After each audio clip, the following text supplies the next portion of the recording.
আজকে বাঁশবাগানে গিয়েছিলাম খড়ি কাটতে।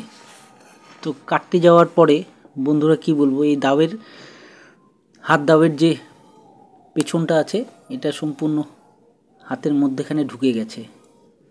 কিছু বলার নেই, মাথা ধরে গেছে। বাবান গেন্দা পাতা এনে দিল, তারপর হাতের মধ্যে দিলাম, তারপর রক্তটা একটু বন্ধ হলো। মাথা একদম ধরে গেছে, একদম রগের মধ্যে না, একদম কিছু বলার নেই। বাপরে বাপ, সেই ব্যথা করছে রে। উফ উফ।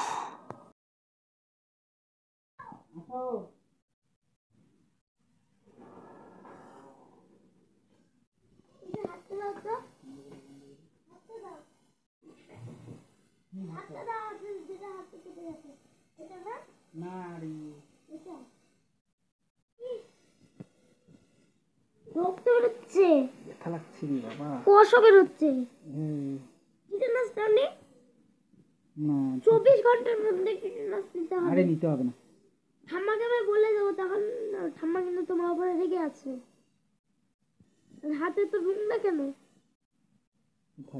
এই যে আরে তুই টিটেনাস নাও, এখন যাও নিয়ে আসো। এখন না, এখন কালকে নিব, ফোন কালকে সকালে নেব ফোন।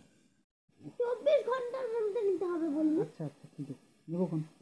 পড়াশোনা তো আজকে নেই, একদম ছুটি। হ্যাঁ হ্যাঁ, ব্যথা লাগে ও বাবা।